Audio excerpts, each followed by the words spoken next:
Ma petite amie s'est moquée de moi parce que je pleurais aux funérailles de ma mère. Nous l'avons tous mise à la porte. Ma mère est décédée il y a 3 mois de manière soudaine. Elle avait 62 ans. Elle n'était pas gravement malade et, à notre connaissance, menait une vie relativement saine. Un matin, elle n'a pas répondu au téléphone. Je suis allé chez elle, pensant qu'elle était peut-être sortie tôt, mais en entrant, je l'ai trouvée sur le sol de la cuisine. Les services d'urgence ont confirmé ce que je refusais encore d'accepter. Un arrêt cardiaque foudroyant, ont-ils dit. Rapide, sans douleur. Des mots qui n'apportent aucun soulagement quand la personne est votre mère. J'avais 29 ans à ce moment-là. Je suis fils unique. Mon père est mort quand j'avais 11 ans, alors ma mère et moi avons toujours été très proches.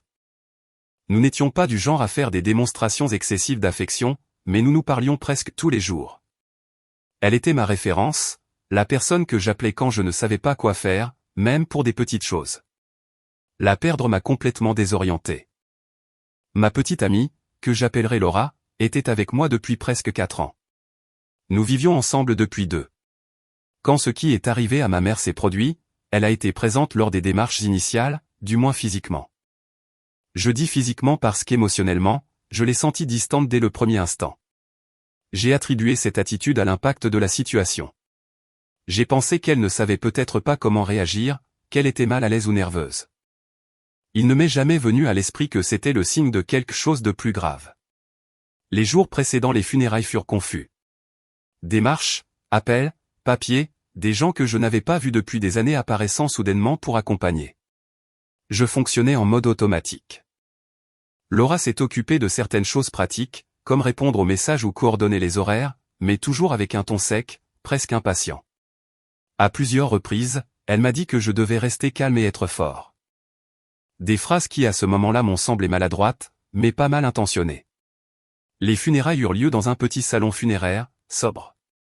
Ma mère avait demandé quelque chose de simple, sans excès. Il y avait des membres de la famille, quelques amis à elle, des collègues de travail et quelques voisins. J'étais épuisé physiquement et émotionnellement. Dès que je suis entré, j'ai senti une boule constante dans la gorge, une pression dans la poitrine qui m'empêchait de respirer normalement. Pendant la cérémonie, quand ils ont commencé à dire quelques mots sur elle, je n'ai pas pu me retenir. Entendre une de ses amies parler de la bonne mère qu'elle avait été, de la fierté qu'elle avait de moi, c'était trop. J'ai commencé à pleurer. Pas de manière scandaleuse, je n'ai pas crié ni fait de scène. J'ai simplement pleuré. Je me suis couvert le visage avec les mains. J'ai essayé de respirer profondément, mais les larmes ne s'arrêtaient pas. Je ne me souviens pas exactement combien de temps s'est écoulé, mais à un moment donné, j'ai senti quelqu'un se pencher vers moi. J'ai pensé que ce serait Laura, peut-être pour me prendre la main ou me dire quelque chose de réconfortant. Au lieu de cela, j'ai entendu sa voix basse mais clairement agacée. « Ça suffit, dit-elle. Tout le monde te regarde. » Je n'ai pas réagi immédiatement. J'ai continué à regarder devant moi, essayant de me ressaisir. Elle a insisté. « Ce n'est pas si grave, a-t-elle ajouté. Comporte-toi bien. » Ces mots m'ont traversé d'une étrange manière. Je ne savais pas si elle les avait dit sérieusement ou si je les interprétais mal. J'ai légèrement tourné la tête pour la regarder. Elle avait une expression dure, mal à l'aise, comme si ma réaction la rendait honteuse. J'ai de nouveau regardé devant moi. J'ai essayé d'arrêter de pleurer, mais c'était impossible. Au lieu de diminuer, cela s'est intensifié. C'est alors que Laura s'est de nouveau penchée, cette fois plus près de mon oreille. « Tu fais vraiment pitié, a-t-elle murmuré. Tu ressembles à un enfant. » Je ne peux pas décrire avec précision ce que j'ai ressenti à ce moment-là. Ce n'était pas seulement de la tristesse, c'était quelque chose de plus profond, un mélange d'incrédulité, d'humiliation et un sentiment très clair d'être complètement seul, même accompagné. Je n'ai pas répondu. Non pas parce que je ne voulais pas, mais parce que je ne pouvais pas. J'avais la gorge serrée et l'esprit vide. Je me suis contenté de me lever et de sortir quelques minutes dans l'un des couloirs latéraux pour essayer de me calmer. Personne ne m'a suivi. Laura non plus. Pendant que j'étais là, appuyé contre le mur, écoutant à peine le murmure distant de la cérémonie, j'ai pensé que j'exagérais peut-être, qu'elle était nerveuse, qu'elle n'avait pas su quoi dire, qu'elle s'excuserait plus tard. Je me suis accroché à cette idée parce que l'alternative était trop douloureuse. Je suis rentré quand la cérémonie était sur le point de se terminer. Je me suis rassis à côté d'elle. Elle ne m'a pas regardé. Elle a gardé les bras croisés et les yeux fixés droit devant. J'avais toujours les yeux rouges, mais je ne pleurais plus. Quand tout fut terminé, plusieurs personnes s'approchèrent pour m'étreindre. Oncle, cousin, amis de ma mère, collègues. Des commentaires typiques. C'était une grande femme. Elle t'aimait beaucoup. Je suis vraiment désolé. J'acquiesçais, remerciais, essayais de répondre poliment. Laura restait à mes côtés, mais sans trop interagir. À un moment, alors que je parlais avec une cousine éloignée, j'ai entendu un bref rire derrière moi. Ce n'était pas un rire fort, mais clairement déplacé.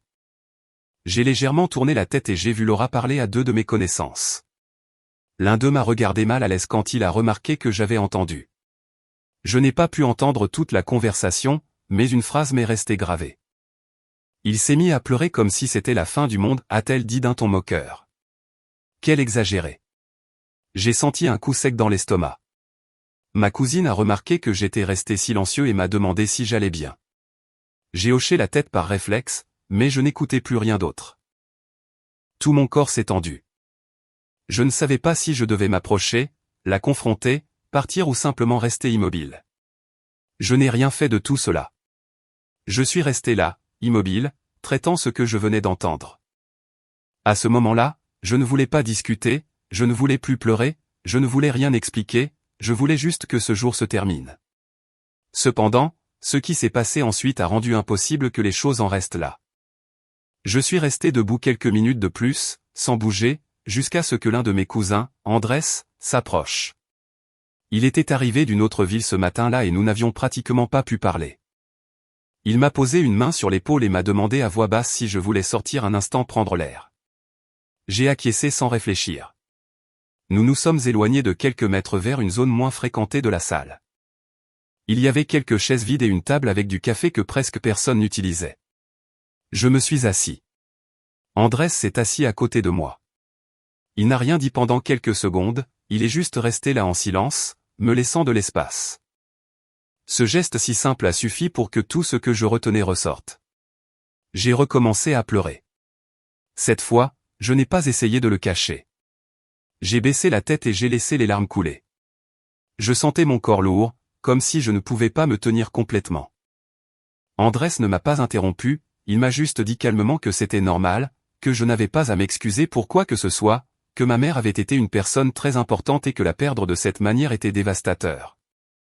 Entendre cela, après tout ce qui s'était passé, a intensifié mes pleurs. Je me suis couvert le visage d'une main. À ce moment-là, peu importe qui me voyait. Je ne sais pas exactement combien de temps s'est écoulé, mais au milieu de ce moment, j'ai senti une présence devant moi. J'ai levé un peu la tête et j'ai vu Laura debout à quelques pas, les bras croisés. Son expression n'était ni de préoccupation ni de tristesse, c'était de l'agacement. Franchement, ça suffit, dit-elle. Cette fois, elle ne l'a pas dit à voix basse. Andrés la regarda, surpris. Je continuais de pleurer, essayant de reprendre le contrôle de ma respiration. Ce n'est pas si grave, continua-t-elle. Les mères meurent. C'est la loi de la vie. Sa voix était assez forte pour que plusieurs personnes autour se tournent vers nous. Le murmure général de l'endroit commença à diminuer. J'ai senti mon corps se glacer. Andrés s'est redressé un peu sur sa chaise. Pardon, dit-il d'un ton contenu, mais clairement agacé. Laura ne s'est pas arrêtée, au contraire, elle a semblé se sentir soutenue par l'attention. Nous allons tous mourir, a-t-elle ajouté. Je ne comprends pas pourquoi il fait ce drame. Il est adulte. Quelqu'un d'autre s'est approché. Puis une autre personne. J'ai commencé à remarquer des regards fixes sur nous. Je ne pouvais pas parler. Je sentais que tout mot que j'essayerais de dire resterait coincé dans ma gorge. Laura, ce n'est pas le moment, dit une de mes tantes de derrière d'une voix ferme. Elle a tourné la tête vers la femme qui avait parlé, visiblement irritée. Et quand est-ce que ça l'est, répondit-elle, c'est gênant pour tout le monde. Personne ne veut voir un homme pleurer comme ça. Cette phrase a provoqué une réaction immédiate. Plusieurs personnes ont commencé à parler en même temps. Comment ça gênant, a dit une cousine. Il dit adieu à sa mère, a dit une autre personne. Et un peu de respect, a ajouté quelqu'un d'autre. Laura a laissé échapper un petit rire incrédule. Le respect serait de ne pas faire de spectacle, a rétorqué Andrés. Il s'est levé complètement. Tu dépasses les bornes, lui a-t-il dit. Ce n'est pas à toi de dire ça. Elle l'a regardé de haut en bas, comme pour l'évaluer. Et tu es qui, a-t-elle demandé à son garde du corps. Certaines personnes ont commencé à s'approcher davantage. Le ton général du lieu a complètement changé. Ce n'était plus seulement des funérailles silencieuses, mais un espace chargé de tension. C'est son cousin, a répondu quelqu'un. Et tu devrais te taire. Me taire, a répliqué Laura, élevant encore la voix. Je dis la vérité. Ce n'est pas normal. Ce qui n'est pas normal, c'est ton manque d'empathie, a dit un homme plus âgé, ami de ma mère, avec une colère évidente. Tu parles d'une femme qui vient de mourir. Laura s'est tournée vers lui. Je ne la connaissais pas autant que vous, a-t-elle dit. Mais de toute façon, pleurer comme ça ne la ramènera pas. J'ai senti qu'Andrés me touchait l'épaule comme pour s'assurer que j'étais toujours là, que je n'allais pas m'effondrer. Je pouvais à peine traiter ce qui se passait. Entendre Laura parler ainsi devant tout le monde à cet endroit me semblait irréel. Ce sont des funérailles, intervint une autre tante. Si tu ne peux pas te comporter, tu devrais partir. Laura a serré les lèvres et a regardé autour d'elle. J'ai remarqué qu'il n'y avait plus de regard neutre. La plupart des gens l'observaient avec une désapprobation ouverte. Bien sûr, dit-elle avec sarcasme. Maintenant tout le monde est très sensible. Nous sommes tous humains, a répondu quelqu'un du fond. Quelque chose que tu ne démontres pas. Les voix se superposaient. Certains parlaient avec indignation, d'autres avec incrédulité. Plusieurs personnes défendaient ouvertement mon droit de pleurer, d'être brisé, de ne pas avoir à justifier ma douleur. Laisse-le tranquille, a dit une amie de ma mère. Comment peux-tu dire une chose pareille ici, a ajouté une autre femme. On ne dit pas ça à personne, et encore moins aujourd'hui, a dit un cousin. Laura a commencé à se mettre plus sur la défensive. Sa posture est devenue rigide. Elle a levé le menton. Je trouve ça ridicule, a-t-elle insisté. Un homme adulte devrait savoir se contrôler. Cette phrase fut un point de rupture. Se contrôler, répéta Andrés. Tu t'entends? Oui, répondit-elle sans hésiter. Les hommes ne pleurent pas comme ça. C'est pathétique. Il y eut un bref silence, lourd, suivi d'une explosion de voix. C'est stupide, dit quelqu'un. Quel commentaire rétrograde, ajouta une autre personne. Tu n'as pas de cœur, dit une femme les larmes aux yeux. Pars, cria quelqu'un de plus loin. Je sentais mon cœur battre la chamade, mes mains froides. Je ne pouvais pas croire que ces mots sortaient de la bouche de la personne avec qui j'avais partagé ma vie pendant des années. Laura m'a regardé directement pour la première fois depuis le début de tout cela. Son expression n'était ni de doute ni de repentir. Franchement, dit-elle en me désignant. Tu es peu viril. Cette phrase tomba comme un coup près. Un vrai homme ne se met pas dans cet état, continua-t-elle. Les hommes ne pleurent pas. Les voix autour s'élevèrent encore plus. Plusieurs personnes commencèrent à parler en même temps. Certaines criaient. D'autres exigeaient qu'elle parte, d'autres l'insultaient ouvertement. L'ambiance devint chaotique, chargée de colère et de rejet envers elle. Je restais assis en silence, écoutant le lieu se remplir de mots de plus en plus forts, comme si l'attention n'était plus sur l'adieu à ma mère, mais sur le conflit qui s'était déchaîné. Le bruit des voix continuait de monter. Certaines personnes parlaient en même temps, d'autres élevaient le ton sans s'en rendre compte et l'ambiance du lieu qui devait être un lieu de recueillement, s'était transformée en quelque chose de tendu et hostile. Je restais assis, la tête baissée, essayant d'assimiler ce qui se passait, quand une silhouette se fraya un chemin parmi la foule. C'était ma cousine Clara. Clara avait toujours été directe, même brusque quand quelque chose lui semblait injuste. Elle avait été élevée presque comme une sœur pour moi.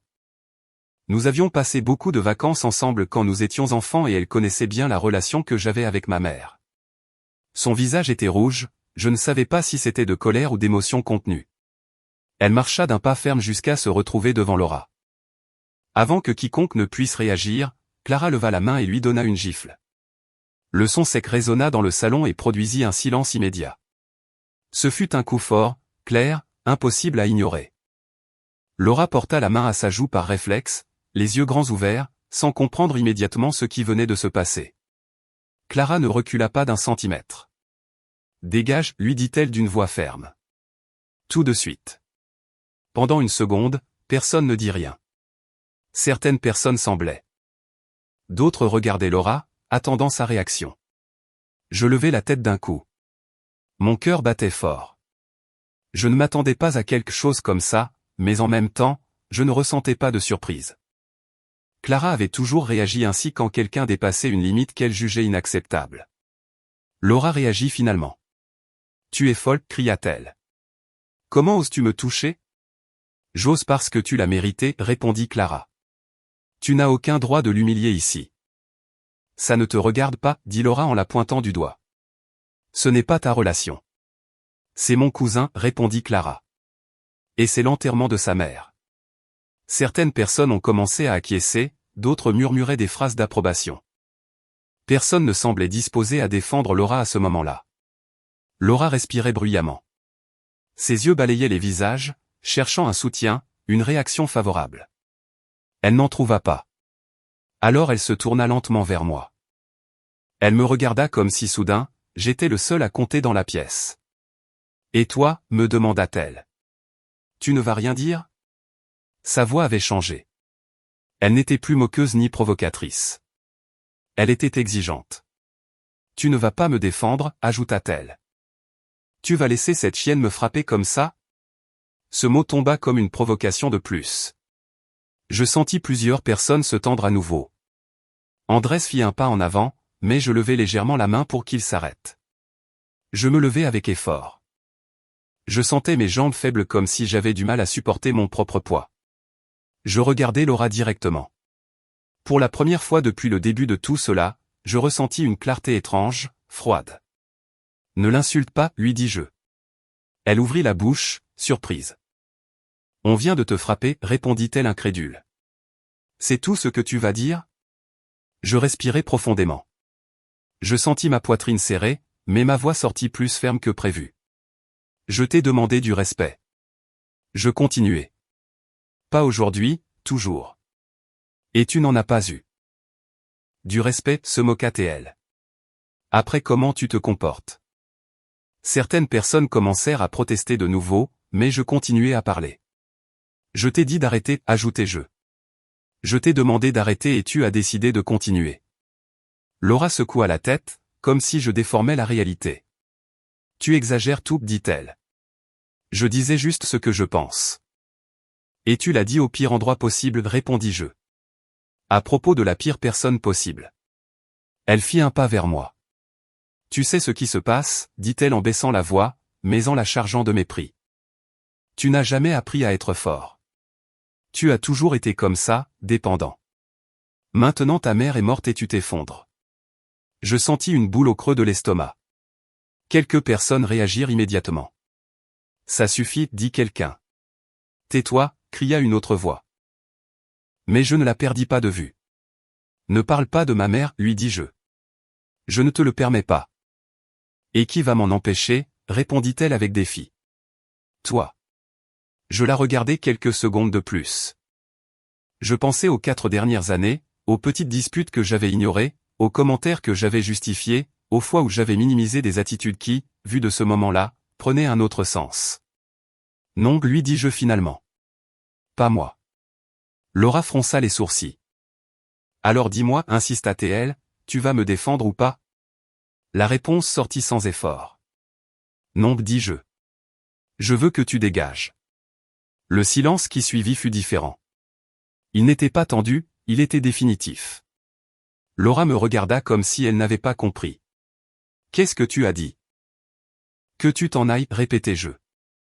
Tu es sérieux? Demanda-t-elle avec un rire nerveux. Tu me mets dehors? Oui, répondis-je. Ce n'est pas ta place. Laura serra les lèvres. Son visage passa de la colère à quelque chose qui ressemblait davantage à de l'incrédulité blessée. Tu sais quoi, dit-elle, tu es aussi pathétique que je le pensais.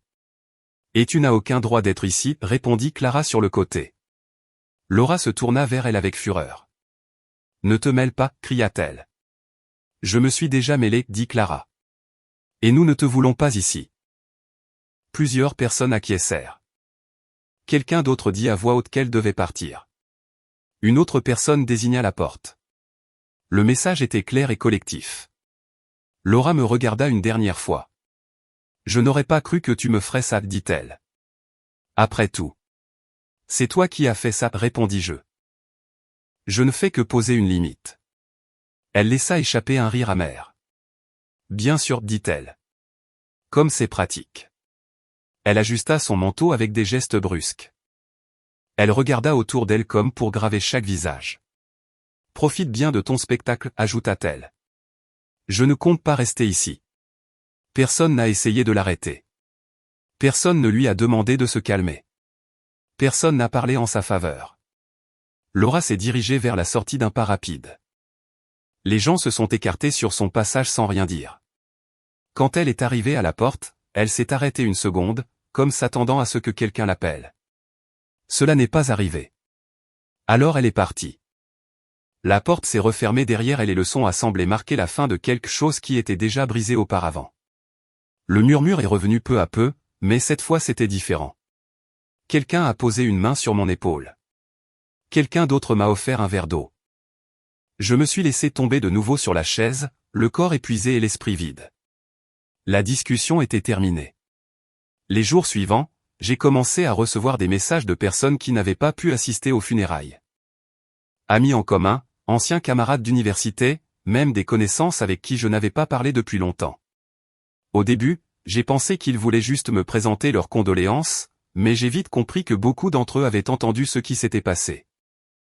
L'un d'eux m'a écrit directement. Il m'a dit qu'il avait appris par d'autres personnes présentes comment Laura s'était comportée, les commentaires qu'elle avait faits et la façon dont elle s'était adressée à moi. Il m'a dit, sans détour, que son attitude lui avait semblé cruelle et qu'il ne pouvait pas comprendre comment quelqu'un pouvait agir ainsi lors de funérailles. Ce message fut le premier de plusieurs. Certains étaient plus brefs, d'autres plus longs. Plusieurs s'accordaient sur la même chose, la déception. Des personnes qui connaissaient Laura depuis des années me disaient qu'elles n'attendaient pas une telle chose d'elle. D'autres étaient plus dures et m'ont avoué qu'après avoir appris ce qui s'était passé, elles avaient décidé de couper tout contact avec elle. Ce n'est pas quelque chose que j'avais cherché. Je n'ai pas dit du mal de Laura à qui que ce soit. Je n'ai pas fait de publication. Je n'ai pas raconté ma version publiquement, c'est simplement arrivé. Les gens ont parlé entre eux, ont reconstitué les faits et ont tiré leurs propres conclusions. Quelques jours plus tard, Laura a publié quelque chose sur Facebook. Je ne consulte pas beaucoup les réseaux sociaux, mais plusieurs personnes m'ont averti. Certains m'ont envoyé des captures d'écran, d'autres m'ont demandé si je l'avais déjà vu. J'ai décidé d'aller le lire moi-même. La publication disait, « Certaines personnes ne sont pas capables de voir leurs faiblesses et alors je suis là, la chienne la plus sincère que tu connaîtras. » Le texte était accompagné d'un emoji ironique. Il n'y avait pas de nom, mais le message était clair. Les commentaires ne tardèrent pas à apparaître. Au début, il y avait quelques messages de soutien génériques, des personnes qui ne savaient pas bien de quoi il s'agissait, des phrases comme « Sois forte » ou « Ne te laisse pas éteindre ». Mais vite le ton a changé. Plusieurs personnes ont commencé à la questionner directement. Certains demandaient si cette publication avait un lien avec les funérailles. D'autres mentionnaient explicitement qu'ils avaient entendu ce qui s'était passé et qu'ils n'étaient pas d'accord avec son attitude. Un commentaire disait que la sincérité ne justifiait pas le manque d'empathie. Un autre lui demandait si elle était vraiment fière d'avoir humilié quelqu'un en deuil. Laura a répondu à certains de ces commentaires de manière défensive. Dans d'autres cas, elle a simplement réagi avec sarcasme. La publication a commencé à se remplir de discussions et l'ambiance est devenue clairement défavorable pour elle. Quelques heures plus tard, elle a fait une autre publication. Cette fois, elle était plus explicite. Quand un homme pleure, non seulement il démontre sa faiblesse, mais aussi sa féminité refoulée. J'ai lu cette phrase plusieurs fois. Je n'ai pas eu envie de répondre. Je n'ai pas ressenti le besoin de me défendre. J'ai ressenti quelque chose de différent, de la distance, comme si ces mots ne m'appartenaient plus. Les commentaires furent immédiats et, pour la plupart, très durs. Certaines personnes ont souligné que ce type de pensée était rétrograde et nuisible. D'autres lui ont dit directement qu'elle confondait sensibilité et faiblesse. Il y a eu ceux qui lui ont rappelé que pleurer la mort d'une mère n'avait rien de honteux. Plusieurs femmes ont commenté que ce genre de discours était offensant pour les hommes comme pour les femmes. Il y a eu aussi des messages plus directs. Des personnes qui lui ont dit qu'elle avait perdu le respect de beaucoup, que ce qui s'était passé aux funérailles avait été inacceptable, qu'elle ne comprenait pas comment quelqu'un pouvait écrire quelque chose comme ça après ce qui s'était passé. Laura a répondu à certains avec ironie, à d'autres par le silence. Finalement, elle a désactivé les commentaires. Ce fut la dernière fois que je vis quelque chose publié par elle me concernant. Elle n'a pas essayé de me parler directement. Il n'y a eu ni excuse, ni explication, ni tentative de réconciliation. Je ne les ai pas cherchées non plus. Je n'ai pas senti qu'il y avait quelque chose à discuter. Ce qui s'est passé aux funérailles n'était pas un malentendu ni une discussion impulsive. C'était une révélation. Au fil des semaines, plusieurs personnes ont cessé de la suivre. D'autres ont supprimé d'anciennes publications où elle apparaissait avec eux. Certains amis en commun m'ont dit, sans que je le demande, qu'ils n'avaient plus de contact avec Laura. Cela ne m'a pas réjoui, ni attristé. Je l'ai simplement accepté comme une conséquence naturelle. J'ai continué ma vie comme j'ai pu. Le deuil de ma mère fut long et silencieux. Il y eut des jours meilleurs et des jours pires. J'ai pleuré de nombreuses fois seul, sans témoin, sans honte. Il y eut aussi des moments de calme, de bons souvenirs, de petites routines qui m'ont aidé à me reconstruire. Avec le temps, j'ai compris quelque chose d'important. Ce jour-là, non seulement j'ai dit adieu à ma mère, mais j'ai aussi laissé derrière moi une relation qui, bien que semblant stable, n'avait pas le respect fondamental dont j'avais besoin. Je ne crois pas que Laura était une personne complètement mauvaise. Je crois qu'elle avait des idées très enracinées sur la force, le contrôle et la masculinité. Des idées qui, portées à un moment de douleur réelle, sont devenues cruelles. Tout le monde ne sait pas accompagner la souffrance d'autrui. Certains la rejettent parce qu'elle les met mal à l'aise. J'ai appris quelque chose de différent. J'ai appris que pleurer ne m'a pas rendu faible, cela m'a rendu honnête. J'ai appris que le respect ne se démontre pas les jours faciles, mais dans les moments les plus vulnérables. Et j'ai appris que perdre une mère est dévastateur, mais perdre quelqu'un qui ne peut pas respecter votre douleur n'est pas une vraie perte. Voici l'histoire complète, non pas pour générer de la haine ou de la compassion, mais pour clarifier quelque chose qui m'est très présent aujourd'hui. Personne ne devrait avoir honte de ressentir et personne qui se moque de cette douleur ne mérite de rester à vos côtés.